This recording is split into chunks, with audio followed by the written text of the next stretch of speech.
The PlayStation 2 wasn't just the best-selling console of all time for nothing. It was where RPGs peaked, before the era of bloated open worlds, microtransactions, and live service. The PS2 delivered stories that actually meant something. Systems that challenged you. Worlds that lived in your head long after you shut the console off. But here's the thing. Some of these games didn't just age well. They're still better than most RPGs in 2025. From forgotten cold gems to dark masterpieces that never got the praise they deserved. These 10 RPGs still hold up, and you probably missed one at least. Let's dive in. If you could, please subscribe and ring the bell. Also leave a like if you like the content. Radiata Stories is one of those games that sticks with you. Not because it's flawless, but because it's so committed to its weird little world that you can't help but remember it. You play as a rookie knight who's more impulsive than heroic. At first, the story feels like a lighthearted coming-of-age journey. But pretty quickly, things take a darker turn. The world starts cracking apart, both politically and literally, and you're left picking a side in a war that doesn't have a clean answer. The hook is the living world. Every NPC has a schedule. Shops open and close. People go to bed. It's easy to get pulled into just walking around, seeing who's where and what they're doing. That immersion makes the setting feel alive in a way few games at the time could match. But the same system that makes the world interesting also gets in its own way. Recruiting characters, over 170 of them, is the game's big draw, but the process often turns into trial and error. Miss a small window or forget to do something specific and you're locked out. For players that don't want to follow a guide, it can feel more tedious than rewarding. Combat is simple, leaning on real-time action with light combo mechanics and some team-based tactics. It's not deep, but it's functional, the kind of system that works well enough for the pace the game moves at. Boss fights can spike in difficulty, and some systems like formations and commands don't feel as responsive as they should. Visually, it holds up better than expected. The soft, painterly style gives it a fairy tale look, and the character animations have a ton of personality. Combined with the light humor and surprisingly emotional story beats, it builds a tone that's both cozy and melancholic. It's not a game for everyone. The pacing stumbles, the structure can be rigid, and it doesn't always respect your time. But for those who click with it, there's something special here.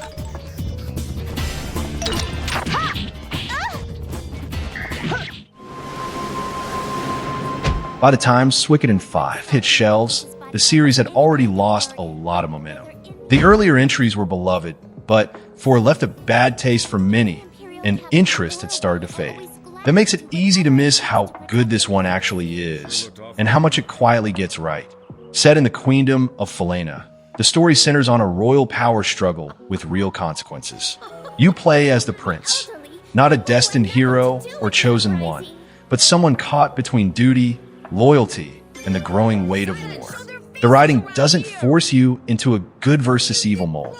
Instead, it lets the conflict feel messy, political, and grounded. Recruiting the full cast of 108 characters is back, and it's one of the game's biggest strengths. Some join for emotional reasons.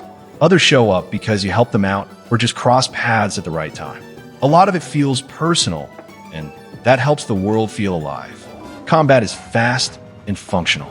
You get 6 characters in a party, which opens up a lot of combinations and strategies. There are also large-scale army battles and one-on-one duels that break things up nicely. None of the systems are overly deep, but they work together to create a good rhythm. If there's one major issue, it's the pacing. The opening few hours are slow, not in a cinematic, character-driven way, but in a this could have moved faster kind of way. Navigation can also feel clunky, and the game occasionally leans too hard on dialogue-heavy sequences without enough gameplay in between. Still, once it gets going, it's one of the most emotionally satisfying RPGs of its generation. The betrayals hit hard, the alliances feel earned, and by the end, you'll care about people you barely noticed at the start. The 5th game didn't save the franchise, but it's the kind of game that earns your respect slowly and keeps it long after you finish. They ravaged the East Palace.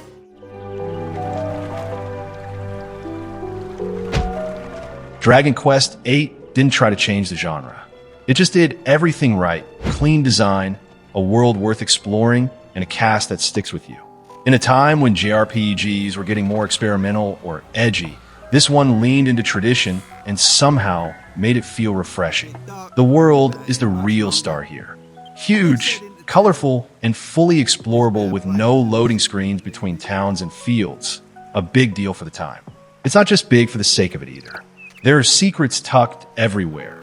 Treasure chests and off-road corners, hidden bosses, and quirky NPCs who give the world actual personality. Combat is as old school as it gets. Turn-based, no frills. But it's fast, clear, and surprisingly addictive.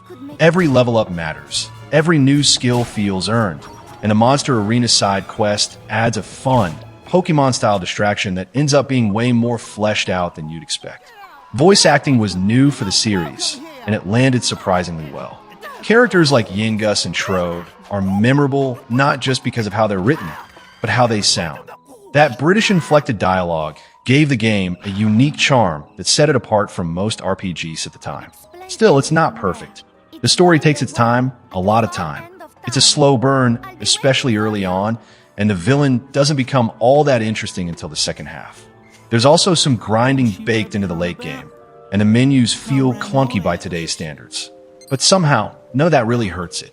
Dragon Quest VIII plays like a comfort food RPG, polished, honest, and designed with care. It doesn't try to impress you with twists or gimmicks. It just delivers a solid, full-length adventure that still holds up better than most. It's the kind of game where you don't rush to the ending. You just enjoy being in it.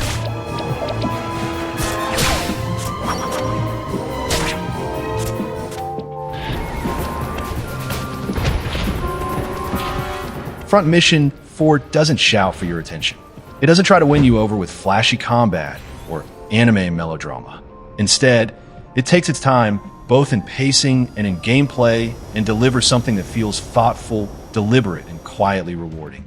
At its core, this is a tactical RPG built around mechs, or wanzers, as the series calls them. You move squads across grid-based maps, manage positioning, and make use of link systems to coordinate team attacks. There's a real depth to the strategy, especially when you start customizing parts, weapons, and subsystems to suit different missions.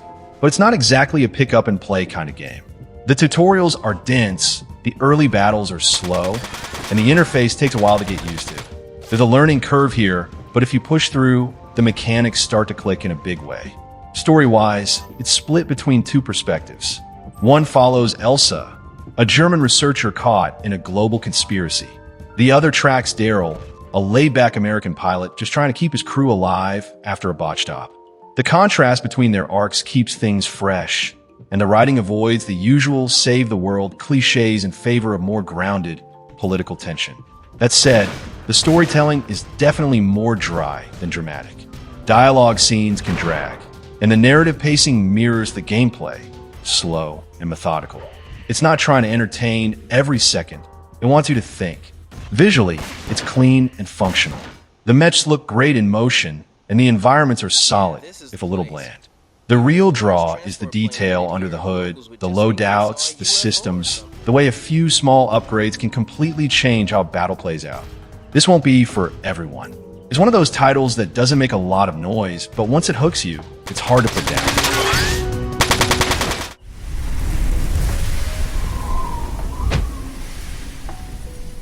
Rogue Galaxy had the kind of ambition you'd expect from a late-generation RPG. Big planets, real-time combat, flashy cel-shaded visuals. It looked like it had everything. And on paper, it kind of did. You start off as Jaster, a kid from a desert planet who gets mistaken for a space pirate and swept into a galaxy-spanning adventure. The game wastes no time throwing you into ship battles, ancient ruins, alien politics, and more. There's always something happening, and that constant motion keeps things engaging even when the writing dips into familiar territory. Combat is fast and flashy. You've got real-time swordplay, character switching, and special moves that feel satisfying to pull off. The mechanics lean a little too heavily on button mashing at times, and enemy variety can be weak in some areas. Still, it's fun in short bursts and feels good moment to moment. Where Rogue Galaxy really shines is in its world design. Every planet feels distinct, both visually and culturally. Environments are sprawling, full of side paths, hidden loot, and optional bosses. You actually want to explore, even if the reward isn't always worth it. But despite how much the game tries to do, not everything lands. The story is serviceable, but often feels like it's checking boxes. Characters are likable enough, but not particularly deep. They hit the archetypes you'd expect from a big anime-style cast, and mostly stay in their lanes. Crafting and side systems like the factory mini-game or insect arena sound cool, but they can feel bloated or underexplained. There's a lot to do, but not all of it is well-tuned. It gives the game a quantity over polish vibe in some spots. That said, for players who love that mid-2000s JRPG energy, big hair, big swords, and even bigger set pieces, Rogue Galaxy still hits a nostalgic sweet spot. It doesn't always deliver on its own ambition, but it reaches for something exciting, and that's still worth remembering. It's not gonna end like this. I'm gonna find my way out of here. Set during an alternate World War I, where demons lurk behind diplomacy and magic stirs beneath Europe's ruins, Shadow Hearts. Covenant doesn't play by genre rules. It blends historical fiction with supernatural horror, wraps it in biting sarcasm, and somehow turns into one of the most distinct RPGs on the PS2. At the center of it all is Yuri Hyuga, a half-demon war veteran who grieves by cracking jokes and punching monsters in the face. His internal war between vengeance, guilt, and literal transformation gives the story a surprising emotional weight beneath all its absurdity. Gameplay isn't passive either.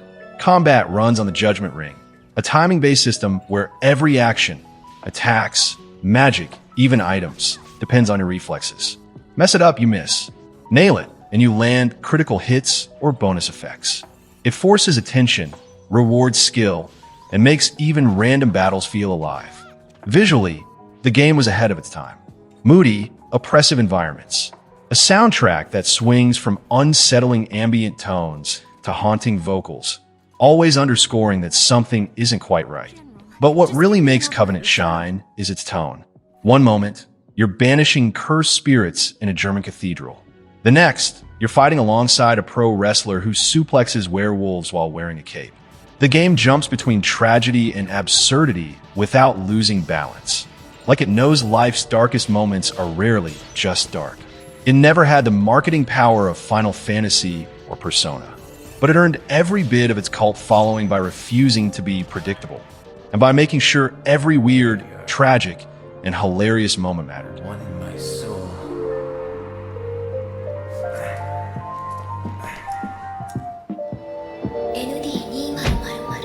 Tales of the Abyss is a slow starter. The first few hours feel like they're testing your patience more than building excitement. The main character, Luke, comes off as self-absorbed and immature, and not in a charming way. For some players, that's where they bounce off entirely. But if you stick with it, the game rewards you in ways most JRPGs don't even attempt. Luke's character arc doesn't just exist, it matters. He's not instantly likable, but he's written to grow, to break, and to change in ways that actually feel earned. Watching him shift from a spoiled, noble, to someone who understands consequence and sacrifice is one of the most satisfying parts of the story. Combat helps carry the weight when the pacing lags. The linear motion battle system lets you move freely around the battlefield, chaining attacks and spells in real time. It's fun, fast, and doesn't wear out its welcome like some turn-based systems from the same era. The supporting cast is a mixed bag. Characters like Jade and Tyr bring real weight to the story, with great writing and strong performances. Others, like Anise, can feel out of place tonally, bouncing between comic relief and serious moments in a way that doesn't always land cleanly. The world building is strong, even if it leans heavy on its own lore. Terms like phonins and score get thrown around a lot, and it can start to feel like you're drowning in made-up vocabulary. But once you settle in, the political tension and philosophical themes give the plot real depth. Visually, it's decent. Nothing groundbreaking, but clean and colorful. Character designs are sharp, cutscenes are solid, and the animation holds up well in battle. Tales of the Abyss doesn't try to be perfect. It just tries to mean something, and by the end, it actually does.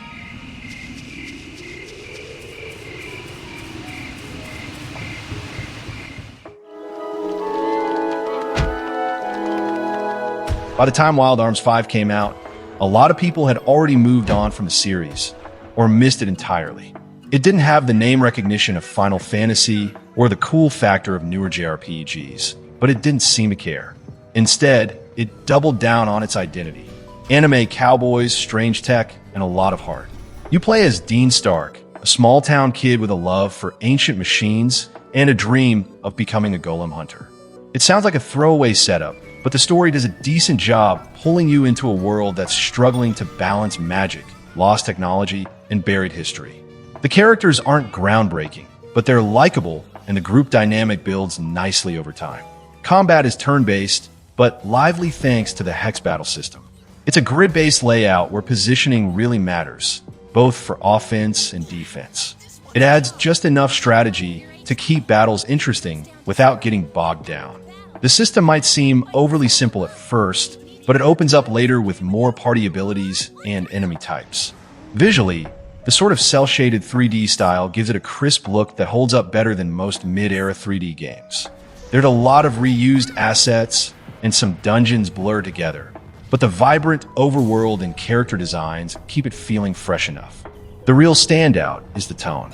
It manages to feel lighthearted without being shallow. It's got jokes, optimism, and that adventure is out there energy, but it's also not afraid to touch on loss, betrayal, or big questions about legacy and identity. It's not flawless. The pacing dips, especially in the middle third. A few late-game twists feel forced, and like a lot of RPGs from the time, there's a fair amount of padding. But underneath that, there's a smartly designed game that still feels distinct, even now. Wild Arms 5 didn't reinvent the genre. It just reminded people that RPGs could be fun, bold, and emotional without needing to be the biggest thing on the shelf. Sure, I'll tag along.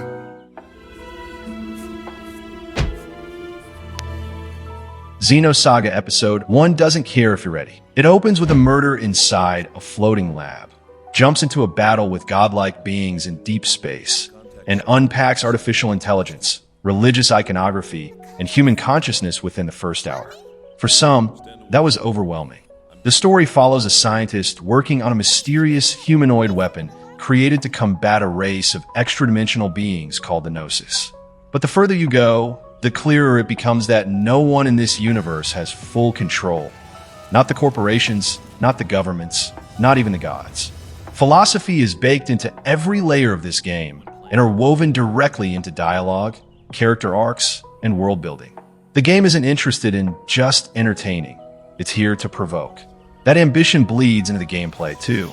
Combat is methodical and strategic, built around action points that you can save or spend to unleash powerful combinations. Bosses aren't just stat walls, they're puzzles. Use the wrong approach and you'll be punished. Cutscenes are long, but they're never wasteful.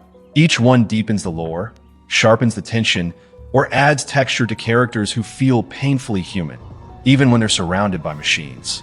And the voice acting is among the best of its era, mature, subtle, and often heartbreaking. For a game that lives in the realm of the abstract, Xenosaga never loses sight of the personal. Grief, identity, memory, these are the real weapons here. By the time the credits roll, you're not just invested in the outcome. You're questioning your own understanding of what it means to be alive and who gets to decide what's real. It's not an easy ride. It was never meant to be. But it's one of the boldest RPGs the PS2 ever saw.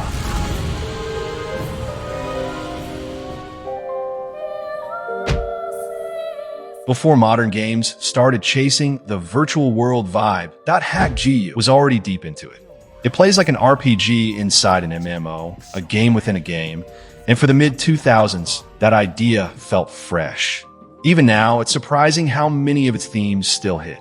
You play as a player in an online game, trying to track down someone who put his friend into a coma. What sounds like a typical revenge setup actually turns into a story about identity, obsession, and what it means to live through a digital persona. The game constantly blurs the line between player and character, which gives it a strange, layered kind of immersion. Combat feels slick at first. It's fast-paced, real-time, and stylish. But it also gets repetitive. You'll start to notice you're using the same combos and tactics over and over, especially in the early hours. The system evolves with new forms and weapons, but the pacing doesn't always keep up. One of the biggest strengths here is the presentation. The menus look like an actual operating system. You check fake emails, browse fake message boards, and read in-world news. It's all fluff, but the kind that builds atmosphere. You feel like you're part of a much bigger online space, even though it's a single-player game. That said, the structure leans heavily on dungeon crawling and recycled environments.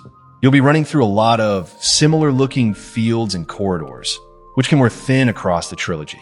Side content also feels more like filler than meaningful choice. Still, what keeps it interesting is the story's willingness to slow down and focus on people. The cast grows over time, and their arcs deal with insecurity, grief, and connection in a way that feels surprisingly grounded for such a stylized world. It's not the most polished RPG on the PS2, but it tried to do something different. Not many games capture that feeling of being trapped in a digital space and still finding something real inside it.